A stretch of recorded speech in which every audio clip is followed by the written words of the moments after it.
and welcome back to Mindful Homestead. My name is Jack. It's been about 2 weeks since that major snowstorm that you saw in one of our previous videos blanketed the homestead in about 35 inches of snow. And cleanup has been ongoing. Our ducks have decided that the chicken fence no longer applies to them, and they're gonna go wherever they want, which is not the end of the world. Ducks don't do too much damage. We had a bunch of trees come down in the driveway, and one of them actually came down right across where our dumpster is. And I had it pushed to the side. My neighbor came over with the bucket on his tractor and was able to push it out of the way for us. So we were able to get in and out of the driveway. Now, tomorrow is trash day, and it's pushed right across where the dumpster is. And this would be easy to just take the loader from the tractor and use it to kind of cut the log up into a few pieces and push them out of the way. But the loader is not really accessible right now. See, my fault before the snowstorm. There's these pallets here that are now frozen into the ground, and then there's the loader for the tractor. So not exactly easy for me to just pop the snowblower off and throw the loader on the tractor and head down there with that. That said, I've got the truck. I've got the chainsaw loaded up. I just threw my chaps in, and we're gonna head down. We're gonna buck up this log. I'll throw as much of it as I can in the bed of the truck, and then we'll bring it back up here, and hopefully the garbage truck can get to the dumpster tomorrow.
All right, let me show you what we're working with here. Over here, we've got a bunch of branches that came down from these trees here. It's a mixture of white pine and maple. Not too bad. This one blocked the mailbox, but that's okay. This is easy cleanup and not really pressing. The pressing issue was this one right there, which broke off and was originally across the driveway. Now it's just blocking the dumpster. This fungus that you see here is pretty common on maples in our area and on our property, and it starts at the base and usually makes them break off about 10 feet up, so you got to watch out. From this wood here down, it'll be a little punky and not maybe the best firewood, but from here up, this will be a great firewood tree for us. This is the pressing issue today because I want the trash pickup folks to be able to get in tomorrow and pick this up for us. I'm gonna throw my chaps on, and we'll get to cutting.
I'm headed back up to the house. I got a few cuts in and realized I forgot my hearing protection.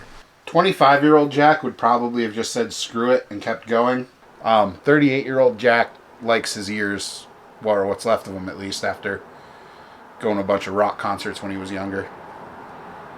For anyone wondering what these are Howard Light Impact Pros by Honeywell. They're an in-ear electronic hearing protection. I don't have them charged right now, but normally you can turn them on and they have little microphones and speakers, and it lets you hear everything going on around you. It actually hears it through the speakers and then plays it in your ear. And when you hit 80 decibels, it cuts it off. So if I was to clap, I'd hear the very beginning of it, but not the loud part of it. It's kind of a weird, it's hard to describe. But they're not crazy expensive. They make them in both an in-ear version that I have and then an over-the-ear version, which I've had in the past. And they work awesome for doing things like this. Shooting, if you're into shooting. Hunting as well, because you can actually turn them up and amplify sound around you. Really cool technology and not super expensive. I'll leave a link in the description.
I've said it before, and I'll say it again. I've pissed off some friends in saying it. When you're running a chainsaw, safety is number one. Chaps 100% all the time. I've been lax on this in the past. I'm better at it now. I've just seen too many friends get injured. Hearing protection, protect what you have. For me, that's not as much as I used to, and in my late 30s, I've now noticed that I haven't really taken care of it in the past, so I really need to save what I've got. Eye protection.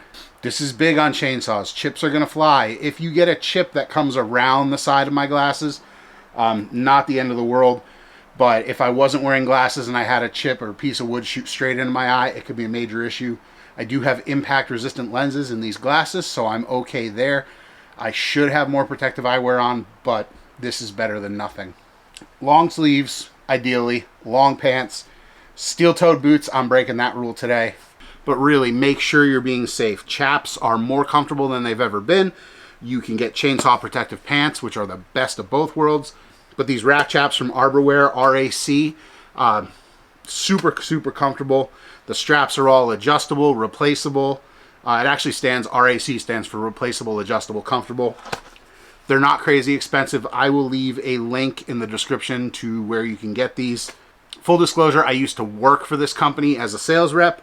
But honestly, if I was buying new chaps or recommending new chaps to people, these are the ones I always go with because they're awesome.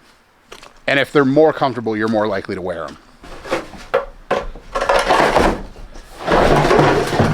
So I've got everything that needs to be cut up today cut up. I left the top over there, and there's a little bit of the bottom over here still. Not the end of the world. The garbage truck is going to be able to get in. All that's left to do now is to load these rounds in the truck and bring them up. I could keep working, but it's getting after 5 o'clock, and family dinner's at 6 and I gotta cook. So we're gonna load these up, throw them in the truck, bring them up there, and then we'll get cooking.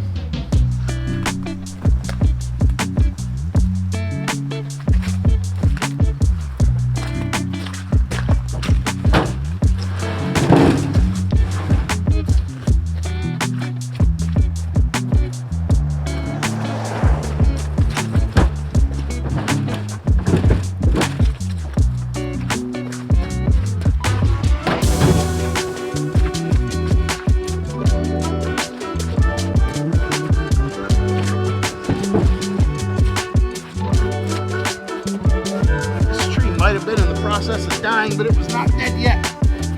These are heavy.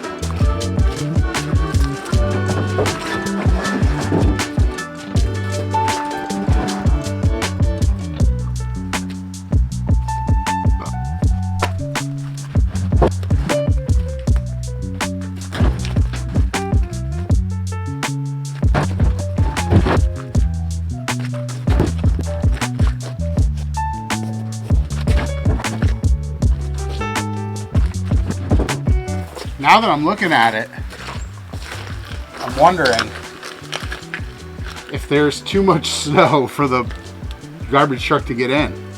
It's plenty firm underneath, like it's not muddy or soft where I'm worried about the garbage truck sinking in.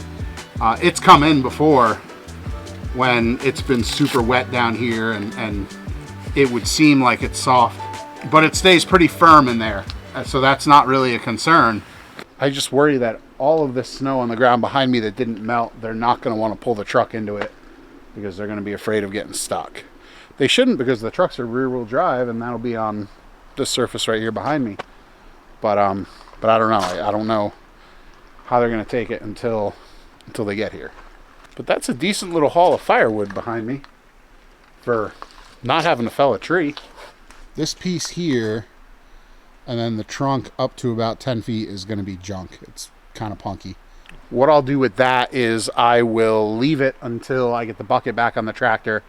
And since it's punky down here, I'll come down, I'll apply a little bit of pressure with the bucket of the tractor, cut a notch in it, and I'll just drop it. And then I'll just push it into the woods and let it rot. It'll be habitat for bugs and salamanders and things like that. Look what big strong man has procured for you. It's in the back of my truck. Oh, is that what you got me? That's what I got. Oh, gee, thanks. It'll keep you warm next winter. Yeah, that's a good bit of wood. How did you do that, Dad? With the chainsaw. With the chainsaw? Yeah.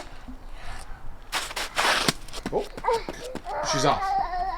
We've still got a ton of cleanup to do. There are some pieces right here that I actually dragged up from further down the driveway.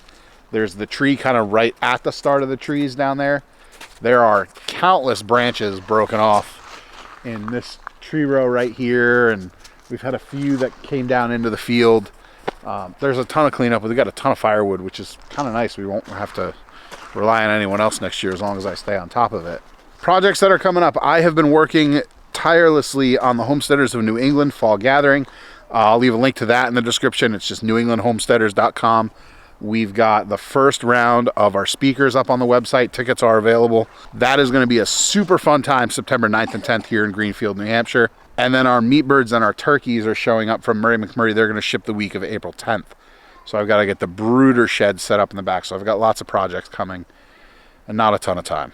If you absolutely can't wait to see me take that maple that we cut today and split it over here on this beautiful County Line 25-ton splitter, make sure to hit that subscribe button down below. Otherwise, we thank you for watching and we hope you're having a great day. Bye.